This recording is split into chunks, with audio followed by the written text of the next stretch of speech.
হুম। বিসমিল্লাহির রহমানির রহিম। আসসালামু আলাইকুম। সবাইকে অসংখ্য ধন্যবাদ এত সকালে কষ্ট করে ক্লাসে আসার জন্য।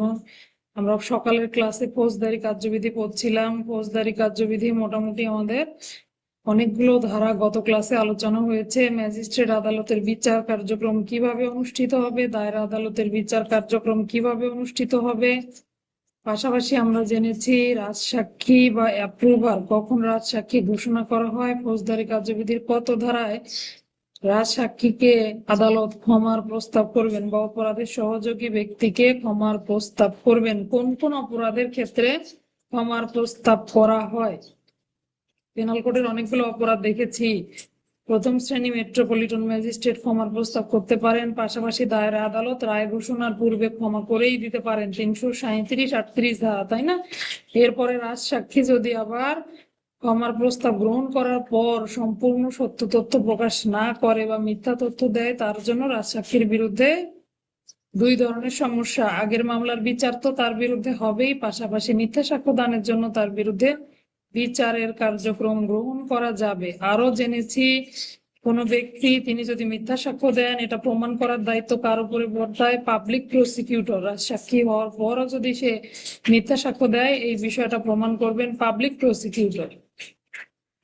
তার যে দেয়া সাক্ষ্য, এগুলো তারই বিচার কার্যক্রমে আবার তার বিরুদ্ধে ব্যবহার করা যাবে। আচ্ছা, এরপরে দেখলাম ম্যাজিস্ট্রেট আদালতেই রাজসাক্ষী হোক বা দায়ের আদালতেই হোক না কেন, তখন আবার তাকে একবার সুযোগ দেওয়া হবে। বিচারের পদ্ধতি 339-এর কয়ে বলেছে তাকে একবার জিজ্ঞাসা করা হবে যে তিনি সত্য তথ্য প্রকাশ করছেন কিনা নাকি গোপন করছেন সবকিছু। তিনি যদি সত্য তথ্য প্রকাশ করে থাকেন তাহলে আদালত তাকে খালাস দিবে সাক্ষ্য গ্রহণের পূর্বে। ম্যাজিস্ট্রেট আদালত হলে সাক্ষ্য গ্রহণের পূর্বে, দায়রা আদালত হলে চার্জ গঠনের পূর্বেই তাকে খালাস দিবে। আর যদি দেখেন যে না, তিনি কি করেছেন, মিথ্যা সাক্ষ্য দিয়েছেন, তাহলে তার বিরুদ্ধে বিচার কার্যক্রম চলবে। তবে হ্যাঁ, মিথ্যা সাক্ষ্য দানের ক্ষেত্রে তার বিরুদ্ধে হাইকোর্টের অনুমোদন ব্যতীত নালিশ আমলে গ্রহণ করা যাবে না। হাইকোর্টের অনুমোদন ব্যতীত নালিশ আমলে গ্রহণ করা যাবে না। এই পর্যন্ত ছিল আমাদের গত ক্লাসের পড়া। আজকে আমরা 339-এর খ পড়বো, আসামির অনুপস্থিতিতে বিচার। 2025 সালে ফৌজদারি কার্যবিধির যে সংশোধন অধ্যাদেশ এসেছে, সেখানে আমরা দেখি আসামির অনুপস্থিতিতে বিচারের ক্ষেত্রে হুলিয়া এবং ক্রোক যে দিতেই হবে এমন কোনো বাধ্যবাধকতা নেই। অর্থাৎ কোনো একজন অপরাধী ব্যক্তি গ্রেপ্তার এড়ানোর জন্য পলাতক হয়েছেন অথবা বিচার কার্যক্রম যাতে যথাযথভাবে সম্পন্ন করা না যায় এজন্য আত্মগোপন করেছেন, আদালতের নিকটে এই ধরনের ধারণা প্রতীয়মান হলে আদালত কি করতে পারবে? হুলিয়া ক্রোক না দিয়েই সরাসরি আসামির অনুপস্থিতিতে বিচার করে ফেলতে পারবে। বুঝলাম? তাহলে আগে যেমন হুলিয়া এবং ক্রোক দিতেই হতো, বা ওয়ারেন্ট তামিল করা না গেলে কি করতো? ওই ব্যক্তির স্থাবর অস্থাবর সম্পত্তি আদালত ক্রোকের জন্য হুলিয়া এবং ক্রোক দিত। এটা না দিয়ে যদি আদালত বিচার কার্যক্রমের দ্রুততার জন্য বিচার কার্যক্রম দ্রুত সম্পন্ন করার জন্য কি করতে পারবে? সরাসরি আসামির অনুপস্থিতিতে বিচারের জন্য পেপারে বিজ্ঞাপন দিতে পারবে। অর্থাৎ 339-এর যে বিধান আসামির অনুপস্থিতিতে বিচার, এই বিধানের ক্ষেত্রে হুলিয়া এবং ক্রোক যে দিতেই হবে আবশ্যক, আবশ্যকতা নাই আর নাই।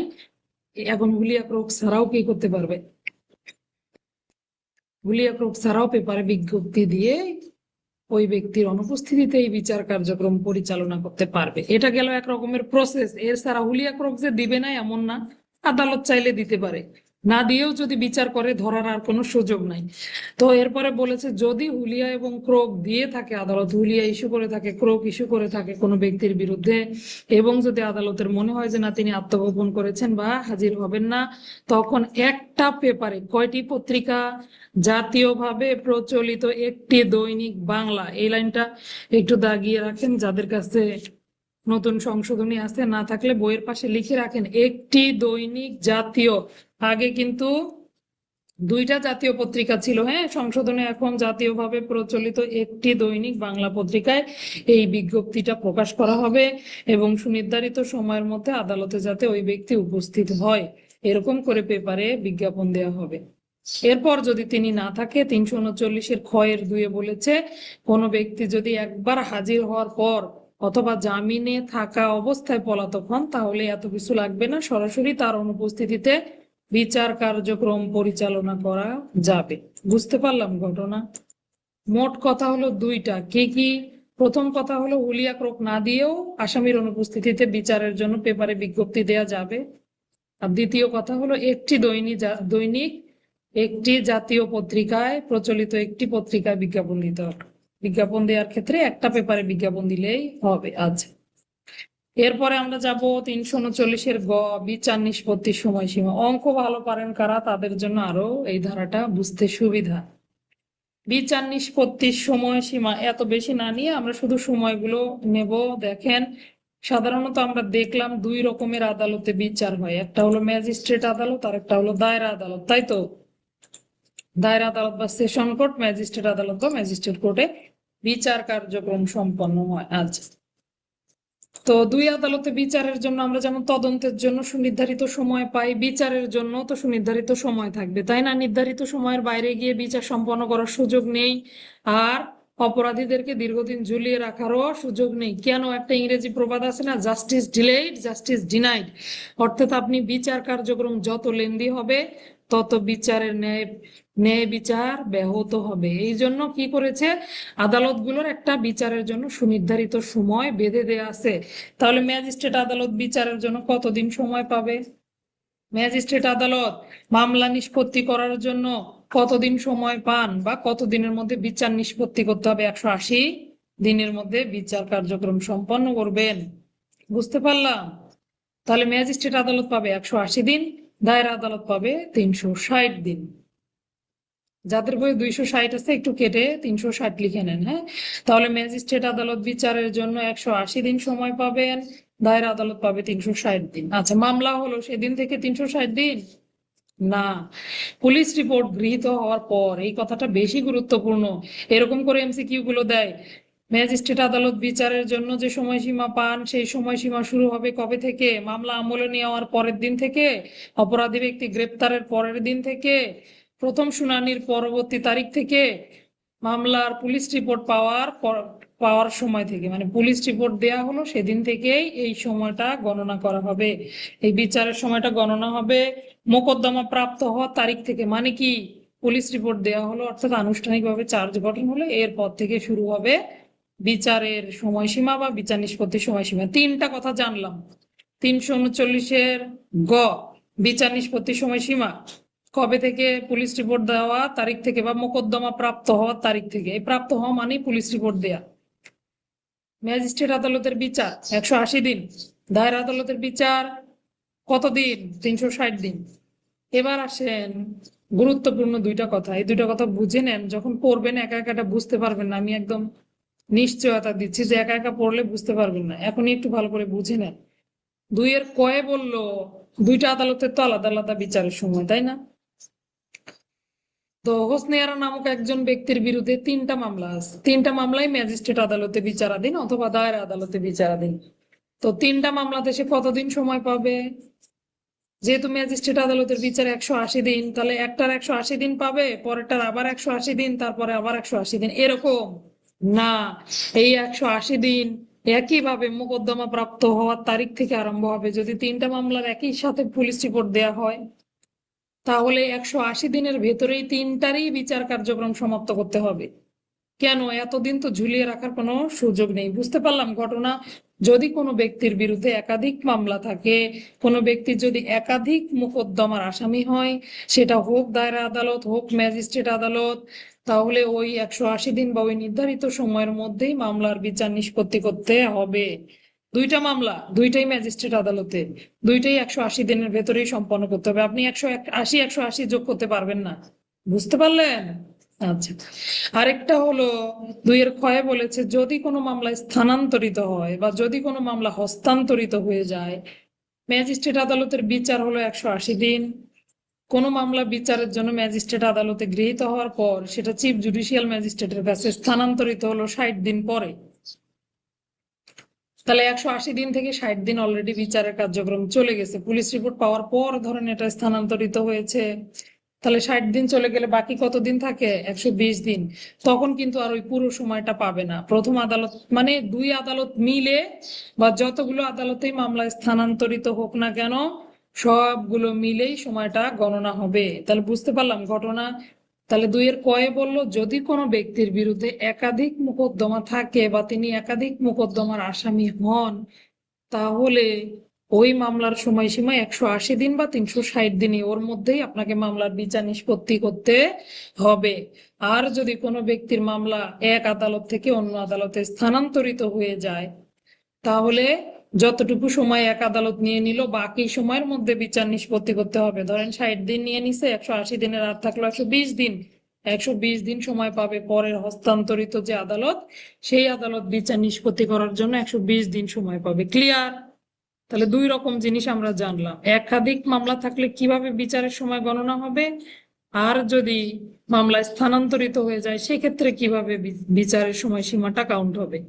এবার আসেন, কোনো ব্যক্তির বিরুদ্ধে ম্যাজিস্ট্রেট আদালত এবং দায়রা আদালত দুই আদালতেই মামলা আছে, তখন কি ব্যবস্থা হবে? তখন যে যে আদালত তাদের তাদের নির্ধারিত সময়সীমা পাবে। বুঝতে পারলাম? আপু দরজাটা চাপিয়ে দেন, শব্দ যায় রে। আচ্ছা, তাহলে এই ছিল 339-এর বিচার নিষ্পত্তির সময়সীমা। এখানে একটু ব্যতিক্রম বলা আছে, একটা শর্ত রয়েছে, সেটা হলো গ্যাং মামলার ক্ষেত্রে এই সময়সীমার বিধানটা প্রযোজ্য হবে না। কেন প্রযোজ্য হবে না? কারণ এই ধরনের মামলাগুলোর বিচারের ক্ষেত্রে আদালত আরো অতিরিক্ত সময় পেতে পারে। বুঝতে পারলাম? পেনাল কোডের 401 এবং 400 ধারার বিধান, 400 ধারার মামলার ক্ষেত্রে এই ধারার বিধানগুলো প্রযোজ্য হবে না। শিউলি আপু দরজা চাপায় দেন। বুঝতে পারলাম 400 এবং 401 ধারার যে অপরাধগুলো পেনাল কোডের, এই ধারার অপরাধের ক্ষেত্রে এই 339-এর যে বিচারের বিধান এটা প্রযোজ্য হবে। এবার আসেন, কোনো কারণে 180 দিন বা 360 দিনের মধ্যে আপনি কি করতে পারেননি, বিচার সম্পন্ন করতে পারেননি বা বিচার শেষ হয়নি, সেই ক্ষেত্রে অবশ্যই আসামিকে জামিন দিতে হবে। আমরা ফৌজদারি কার্যবিধির 167-তে যেমন তদন্ত শেষ করতে না পারলে আদালত জামিন দেয়, নির্ধারিত সময়ের মধ্যে তদন্ত সম্পন্ন করা না গেলে আদালত জামিন দেয়, একইভাবে নির্ধারিত সময়ের মধ্যে বিচার সমাপ্ত করতে না পারলেও আসামিকে জামিন দিতে হবে। এই মোটামুটি 4-5টা কথা এখান থেকে জানতে পারলেই আলহামদুলিল্লাহ লিখিত পরীক্ষা এমসিকিউ পরীক্ষা দুটোই পাশ করে ফেলবেন ইনশাআল্লাহ। তাহলে জানলাম 339-এর গয়ে হলো বিচার নিষ্পত্তির সময়সীমা, ম্যাজিস্ট্রেট আদালত 180 দিন, দায়রা আদালত 360 দিন। ম্যাজিস্ট্রেট আদালত দায়রা আদালত উভয় আদালতে মামলা চলমান থাকলে যে যে আদালত যতটুকু সময়সীমা পাওয়ার কথা ততটুকু সময়সীমা পাবে। একাধিক মামলার ক্ষেত্রে একই সাথে মামলার সময়সীমা গণনা করা যাবে। যদি পুলিশ রিপোর্ট একই সাথে গৃহীত হয় তাহলে মোকদ্দমা প্রাপ্ত হওয়ার তারিখ থেকে 180 দিনের মধ্যে বা 360 দিনের মধ্যেই মামলা নিষ্পত্তি করে ফেলতে হবে। মামলা হস্তান্তরিত হলে প্রথম আদালত যতটুকু সময় পেয়েছে সেটা বাদ দিয়ে বাকি সময়ের মধ্যে বিচার নিষ্পত্তি করতে হবে। সময়ের মধ্যে উল্লিখিত সময়ের মধ্যে বিচার নিষ্পত্তি করতে না পারলে আসামিকে জামিন দিতে হবে। এই ধারার বিধানগুলো দণ্ডবিধির 400 এবং 401 ধারায় রুজুকৃত মামলার ক্ষেত্রে প্রযোজ্য হবে। এই ছিল 339-এর আচ্ছা, আর একটা বিষয় একটু জেনে রাখি শুধু, সেটা হলো কোনো আসামি যদি পলাতক হয়ে যায়, তো যতদিন পলাতক থাকবে এই দিনগুলো আবার বিচারের জন্য রেহাই পাবে, মানে আদালত আরো পলাতক থাকলে আরো কিছুদিন সময় বেশি পাবে।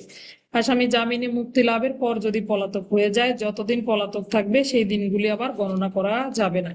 অনেক সময় আসামির আদালতে উপস্থিতি অনেকটা মামলার ক্ষেত্রে গুরুত্বপূর্ণ আর কি, তো আসামি নাই সেক্ষেত্রে আদালত আবার একটু বেশি সময় নিয়ে নিতে পারে। আচ্ছা, 340 ধারাটা দেখবো আমরা। 340 আত্মপক্ষ সমর্থন করার অধিকার এবং সাক্ষী হওয়ার যোগ্যতা।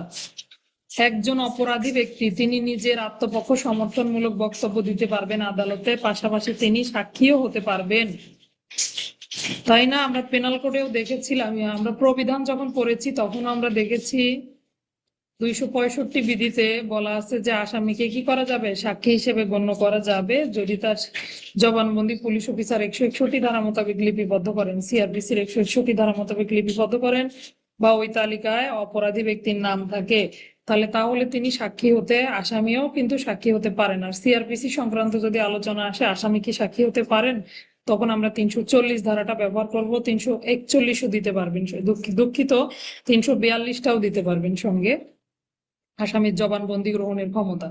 তাহলে 340-এ বললো আত্মপক্ষ সমর্থন, একজন অপরাধী ব্যক্তি তার বিরুদ্ধে অভিযোগ নিয়ে আসা হলে আদালত তাকে আত্মপক্ষ সমর্থনের সুযোগ দিবেন। তিনি কি বলতে চান এটা আদালত শুনবেন।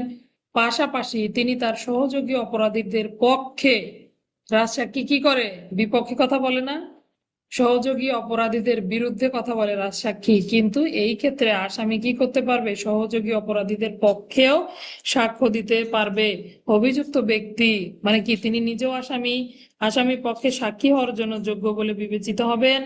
পাশাপাশি তিনি একই বিচারে তার সাথে অপর আসামিদের বিরুদ্ধে যে চার্জটা প্রণয়ন করা হয়েছে সেই চার্জটা মিথ্যা প্রমাণের জন্য শপথ গ্রহণ পূর্বক সাক্ষ্য দিতে পারবে। বুঝতে পারলাম, নিজের পক্ষ আত্মপক্ষ সমর্থন তো করতে পারবেই, আরো কি করতে পারবে, সহযোগী আসামিদের বিরুদ্ধে যে চার্জ গঠন করা হয়েছে সেটি মিথ্যা এই মর্মে তিনি শপথ গ্রহণ পূর্বক সাক্ষ্য দিতে পারবেন। এই হলো 340 ধারা। 341টা একটু রিডিং করে নিতে পারেন। আসামি কার্যক্রম বুঝতে না পারলে মামলা হাইকোর্টে ট্রান্সফার করে দিতে হবে। একজন অপরাধী ব্যক্তি, অভিযুক্ত ব্যক্তি, তিনি পাগল নন, আদালত বুঝেই নিচ্ছে যে তিনি পাগল নন, কিন্তু তিনি মামলার কোনো কার্যক্রম কিছুই বোঝে না। হ্যাঁ, দেয়া যাবে, সাক্ষ্য আইনের 11 ধারায় আসামির অজুহাত, হ্যাঁ হ্যাঁ, আত্মপক্ষ সমর্থন ব্যবহার করা যায়। আচ্ছা, তাহলে 341-এ আসামি যদি কার্যক্রম বুঝতে না পারে তখন মামলাটা হাইকোর্ট বিভাগে স্থানান্তর করতে হবে। এইবার আসেন আরেকটা গুরুত্বপূর্ণ ধারা দেখবো আমরা, আসামির জবানবন্দি গ্রহণের ক্ষমতা। বাদী সাক্ষীর জবানবন্দি গ্রহণ করেন আদালত কত ধারা মোতাবেক, ফৌজদারি কার্যবিধি 200 ধারায় আমরা দেখে এসেছি বাদী এবং সাক্ষী নালিশ করার পর তাদের জবানবন্দি গৃহীত হয়।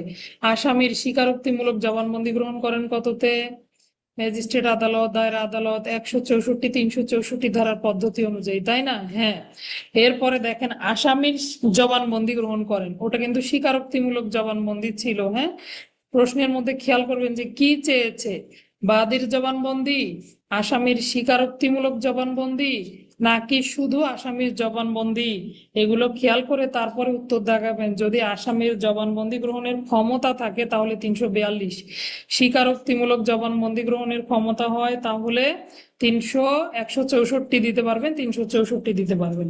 সাক্ষীর জবানবন্দি, সাক্ষীর জবানবন্দি গ্রহণের ক্ষমতা কত ধারা, ফৌজদারি কার্যবিধির 161 ধারা।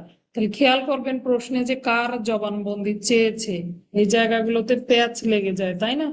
সকল পদ্ধতি কিন্তু 364 পদ্ধতি, পুলিশ অফিসার ব্যতিরেকে বাকি যে পদ্ধতিগুলো সেগুলো কিন্তু কি 364 ধারার পদ্ধতি অনুযায়ী গ্রহণ হবে। আসেন একটু দেখি 342-এ কি বললো।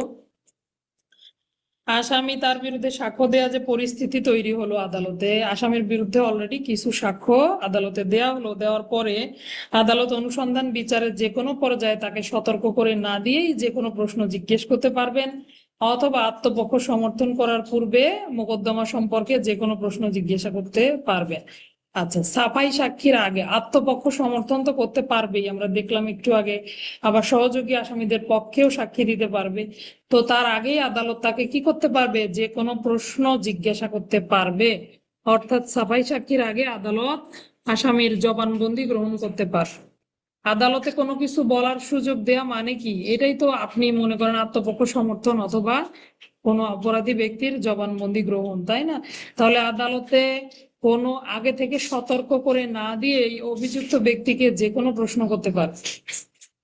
এটাই হলো আসামির জবানবন্দি গ্রহণের ক্ষমতা। কত ধারা, 342 ধারা। আচ্ছা, এবার আসেন কোনো কিছু জিজ্ঞাসা করা হলো, যে কোনো প্রশ্ন তাকে জিজ্ঞাসা করা হলো, সে মিথ্যা জবাব দিল অথবা জবাব দিতে অস্বীকার করলো, তখন কি হবে? এই কারণে তাকে আপনি দণ্ডিত করতে পারবেন না, এটা তার অধিকার রয়েছে। অর্থাৎ আদালত তাকে যে কোনো প্রশ্ন জিজ্ঞাসা করলে সে যদি অস্বীকার করে অথবা মিথ্যা জবাব দেয়, এই জন্য কিন্তু তিনি কি হবেন না, দণ্ডিত হবেন না। তবে হ্যাঁ, আদালত যদি মনে করেন যে না তিনি অস্বীকার করতেছে মানে এনার আসলে অপরাধের সাথে সম্পৃক্ততা আছে, এটা আবার আদালত যেমন ইচ্ছা তেমন অনুমান করে নিতে পারবে। একটা জিনিস নর্মালি খেয়াল করেন, আদালত আপনাকে একটা প্রশ্ন জিজ্ঞাসা করলো, খুনের সময় ঘটনাস্থলে কি ছিলেন, আপনি কি করতেছিলেন, আপনি উত্তর দিলেন না, অস্বীকার করলেন, তো আমি উত্তর দেব না, এইটুকুর জন্য আপনাকে আদালত দণ্ডিত করবে না। কিন্তু আপনি যে উত্তর দিলেন না তাতে করে আদালত ধরে নিতে পারবে যে আপনার অপরাধের সাথে সম্পৃক্ততা রয়েছে, এই অনুমানটা আদালত করতে পারবে। আবার আসামি যে জবাব দিল এই জবাব থেকে যদি নতুন কোনো অপরাধের আভাস পাওয়া যায় অথবা ওই জবাবে অপর কোনো অপরাধ করেছে বলে আভাস পাওয়া যায়, তাহলে সেই অপরাধের অনুসন্ধান বা বিচারের ক্ষেত্রে এই জবাব তার পক্ষে বিপক্ষে দুই পাশে ব্যবহার করতে পারবে। আদালত চাইলে তার পক্ষেও এই জবাবটা ব্যবহার করতে পারবে, বিপক্ষেও জবাবটা ব্যবহার করতে পারবে। তাহলে আদালতের জবাব দিতে গেলে ভেবেচিন্তে জবাব দিতে হবে। বুঝতে পারলাম? যে ব্যক্তি অপরাধী, অভিযুক্ত ব্যক্তি, প্রথমে বললো অভিযুক্ত ব্যক্তি সাক্ষ্য গ্রহণ করতে পারবে আদালত, অনুসন্ধান বিচারে যে কোনো পর্যায়ে সাক্ষ্য গ্রহণ করতে পারবে, তার বিরুদ্ধে যে আনীত অভিযোগ এগুলো সম্পর্কে জিজ্ঞাসা করতে পারবে যে আপনার বিরুদ্ধে এই এই অভিযোগ আনা হলো, আপনি কি বলেন। তাকে কি করবে, সাফাই সাক্ষী দেওয়ার আগেই তাকে জবানবন্দি নিতে পারবে। আচ্ছা, এরপরে বলেছে তিনি জবাব দিলেন অথবা না দিলেন বা অস্বীকার করলেন, যাই করুক না কেন তার জন্য তাকে দণ্ডিত করা যাবে না। কিন্তু আদালত আবার যে কোনো পরিস্থিতি অনুমান করে ফেলতে পারবে যে এই ব্যক্তি যেহেতু উত্তর দিচ্ছে না, তিনি অপরাধের সাথে সম্পৃক্ত থাকতে পারেন। এই যে আদালত যে কোনো বিষয় অনুমান করে নিতে পারবে, আবার যে বক্তব্য দিলেন অপরাধী ব্যক্তি, অভিযুক্ত ব্যক্তি, এটা তার পক্ষে বিপক্ষে সাক্ষ্য হিসেবে ব্যবহার করা যাবে। 4 নম্বর পয়েন্টটাতে একদম স্টার দেন, আসামির জবানবন্দি গ্রহণের সময় তাকে কোনো ধরনের শপথ গ্রহণ করানো যাবে না।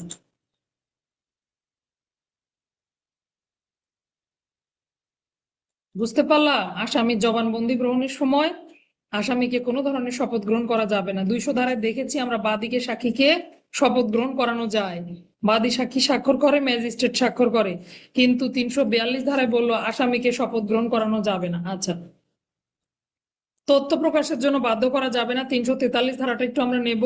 দেখেন 337, 38 ধারার বিধানগুলো বাদ দিয়ে আপনি রাজসাক্ষীকে ভয়ভীতি, প্রলোভন, প্রতিশ্রুতি এগুলোর কথা বলেনি, বলেছে এই ধারার বিধান বাদ দিয়ে অন্য কোনো কিছুর ক্ষেত্রে বা অন্য কোনো সাক্ষ্য প্রমাণ গ্রহণের ক্ষেত্রে কোনো ব্যক্তিকে প্রলুব্ধ, প্রতিশ্রুতি, হুমকি এগুলো দিয়ে তার উপরে প্রভাব বিস্তার করা যাবে না। অন্যান্য যে সাক্ষ্য গ্রহণগুলো হবে এগুলোর ক্ষেত্রে ভয়ভীতি, প্রলোভন, প্রতিশ্রুতি এগুলো প্রদান করা যাবে না। তাহলে বুঝতে পারলাম আলোচ্য 337 এবং 38 ধারার বিধান ব্যতীত আসামি জানে এরকম কোনো কিছু প্রকাশ করার জন্য তাকে বাধ্য করা যাবে না বা বিরত রাখা যাবে না।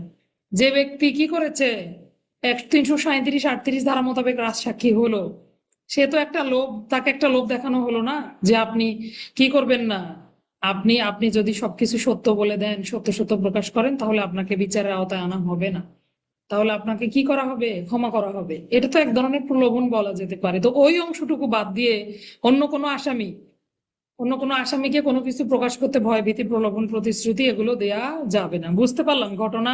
এই হলো 343।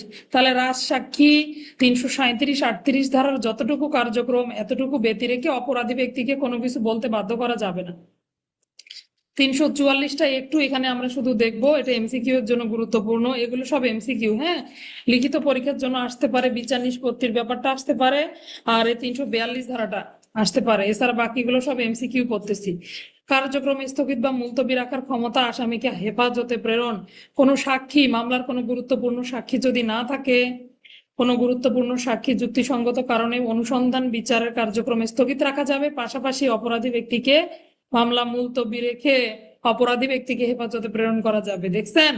তাহলে আপনার মামলা চলমান, মামলার গুরুত্বপূর্ণ সাক্ষী পাওয়া যাচ্ছে না, তাহলে আপনাকে 15 দিন পর্যন্ত হেফাজতে আটক রাখতে পারবে আদালত। আমরা তো দেখি সাধারণত বাদী সাক্ষী না থাকলে আসামি খালাস দিয়ে দেয়। আবার এই নিয়মও আছে যে যদি গুরুত্বপূর্ণ সাক্ষী না থাকে, সাক্ষী হাজিরের জন্য একটা সুনির্ধারিত সময় নিয়ে সর্বসাকুল্যে আসামিকে 15 দিন পর্যন্ত হেফাজতে প্রেরণ করা যেতে পারে। এইটুকু জানলেই হবে। কোনো গুরুত্বপূর্ণ সাক্ষী যদি অনুপস্থিত থাকে তাহলে আসামিকে কি করা যাবে, 15 দিন পর্যন্ত আদালত হেফাজতে দিতে পারবেন। বাস, এখান থেকে আর পড়া লাগবে না। 345 ধারাটা একটু নিবেন। আপোষ নিষ্পত্তি কে করতে পারবে? আপোষ নিষ্পত্তি করতে পারবে ভিকটিম।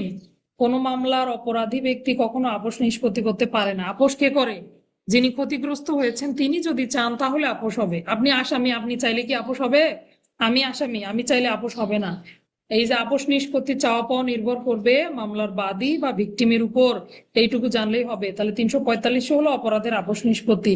একটু সংশোধন এসেছে, এগুলো আমাদের লাগবে না। যে সংশোধনে বলেছে পেনাল কোডের 143 ধারাটাও আপোষযোগ্য করা হয়েছে। চিন্তা করেন, বেআইনি সমাবেশও আপোষযোগ্য করেছে।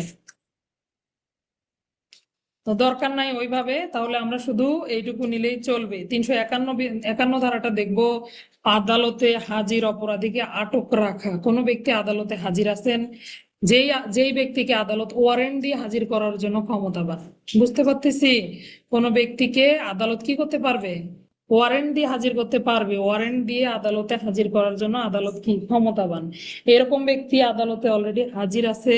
সে যে উদ্দেশ্যে হাজির হোক না কেন, আদালত তাকে ওইখানেই গ্রেপ্তার করে ফেলতে পারবে বা আটক রাখতে পারবে বা তার বিরুদ্ধে অন্য ব্যবস্থা গ্রহণ করতে পারবে, যেন সে সমন বা ওয়ারেন্ট পেয়ে হাজির করা হয়েছে।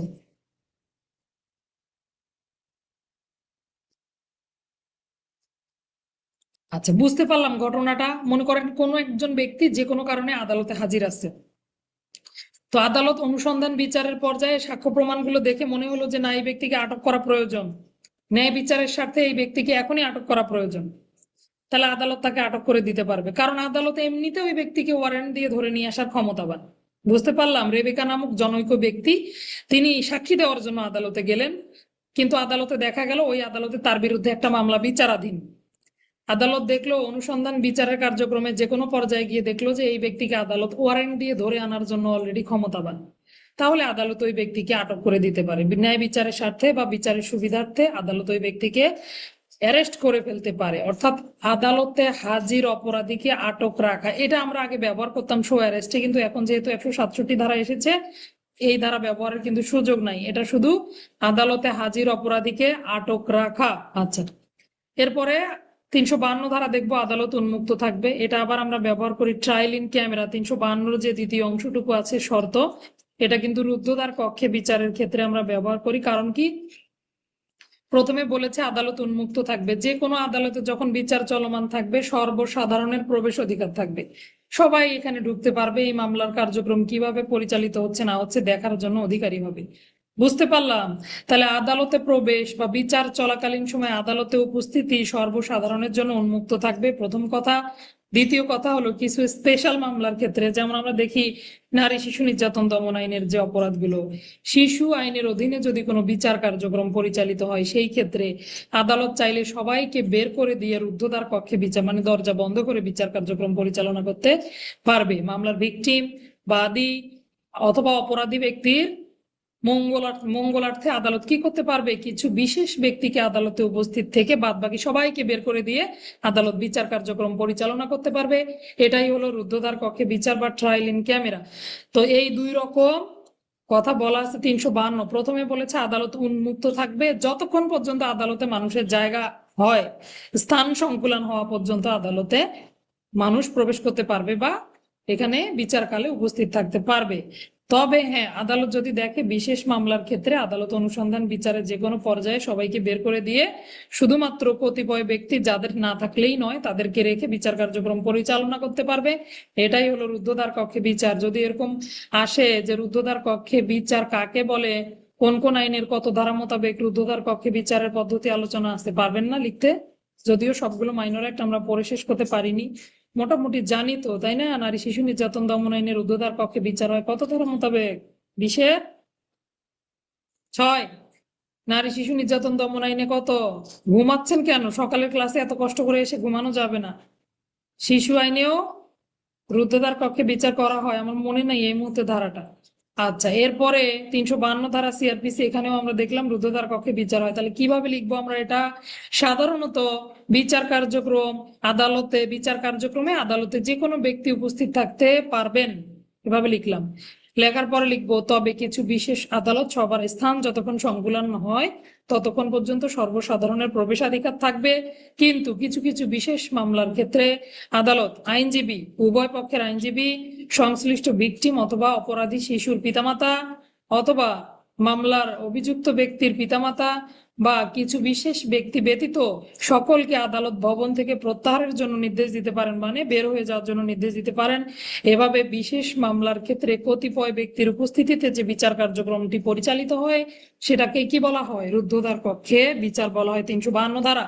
ঠিক আছে, এরপরে আমরা 353-তে যাব, আসামির উপস্থিতিতে সাক্ষ্য গ্রহণ। দেখেন, অপরাধী ব্যক্তি যেন উপস্থিত থাকে, কারণ তার বিরুদ্ধে আদালতে কি কি কথা বলা হচ্ছে এটা তো তার জানতে হবে, তাই না?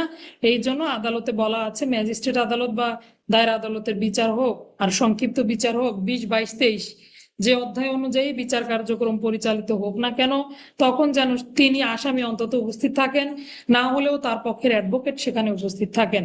বুঝতে পারলাম? আসামির উপস্থিতিতে সাক্ষ্য প্রমাণগুলো গ্রহণ করতে হবে। 353 এই ধারাটার উপরে লিখে রাখেন 512। একই রকম ধারা পাবেন 512, যখন কোনোভাবেই আসামি উপস্থিত থাকবে না তার অনুপস্থিতিতেও সাক্ষ্য গ্রহণ করা যাবে। তাহলে আগে উপস্থিতিতে সাক্ষ্য গ্রহণ 353, অনুপস্থিতিতে সাক্ষ্য গ্রহণ 512।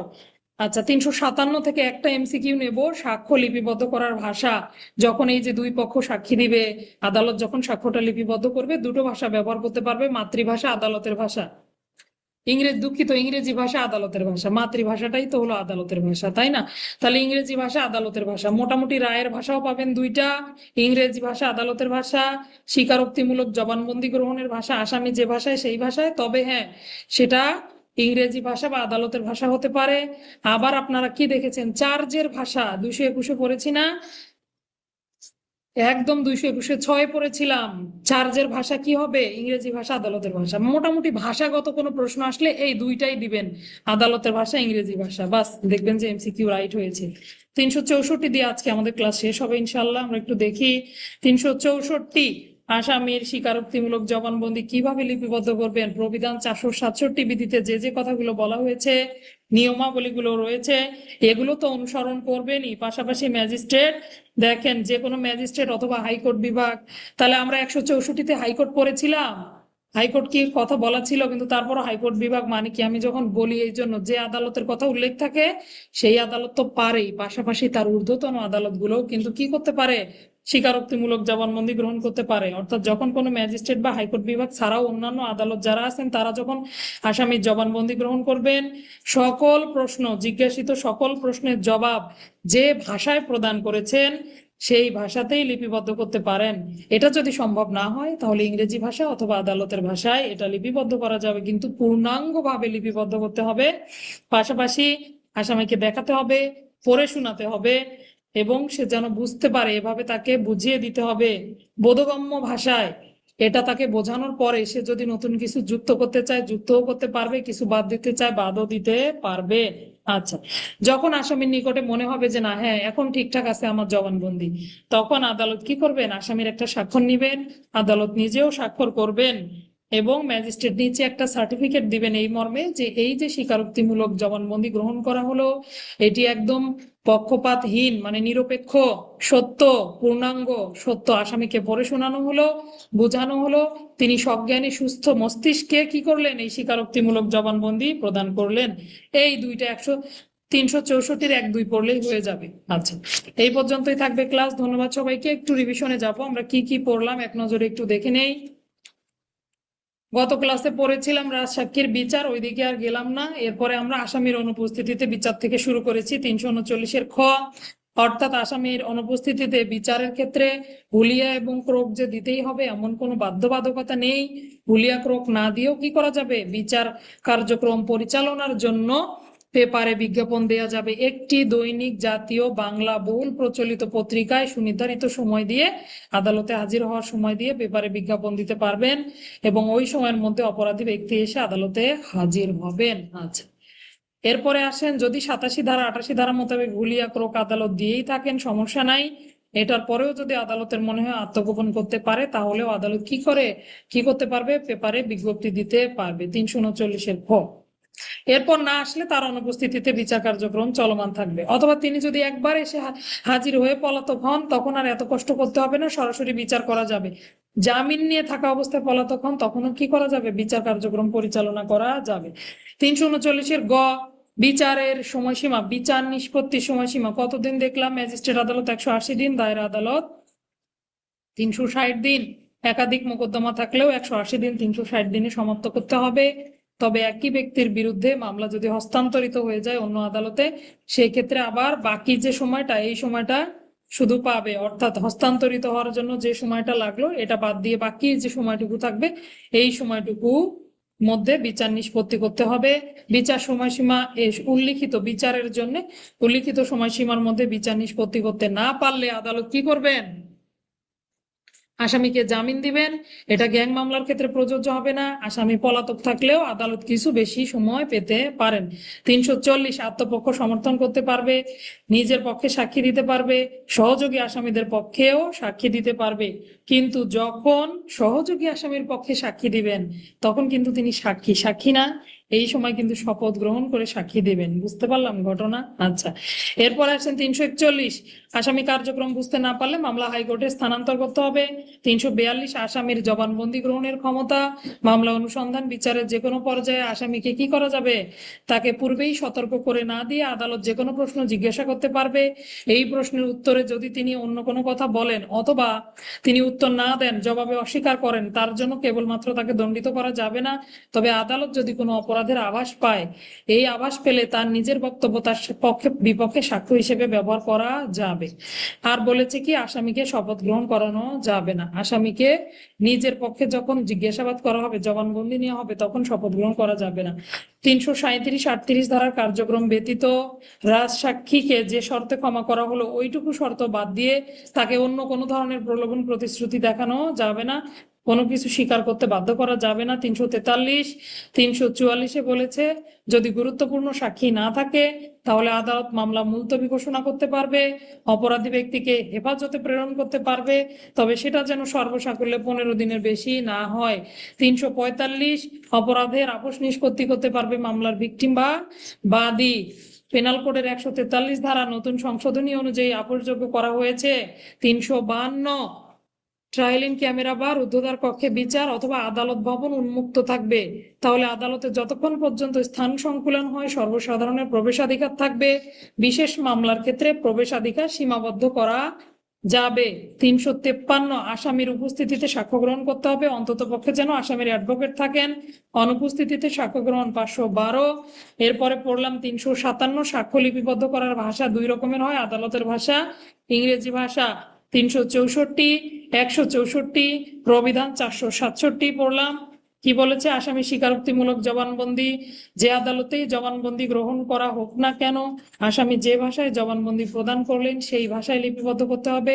সম্ভব না হলে ইংরেজি ভাষায় আদালতের ভাষায় জবানবন্দি লিপিবদ্ধ করবেন, তাকে পড়ে শোনানো হবে, বোঝানো হবে, পাশাপাশি তিনি এটাতে স্বাক্ষর করবেন, ম্যাজিস্ট্রেট স্বাক্ষর করবেন, আবার নিচে একটা সার্টিফিকেট দিবেন যে তাকে পড়ে শোনানো হয়েছে, বোঝানো হয়েছে, এই যে স্বীকারোক্তিমূলক জবানবন্দি নেওয়া হলো এটি সম্পূর্ণ সত্য এবং নিরপেক্ষভাবে নেওয়া হয়েছে।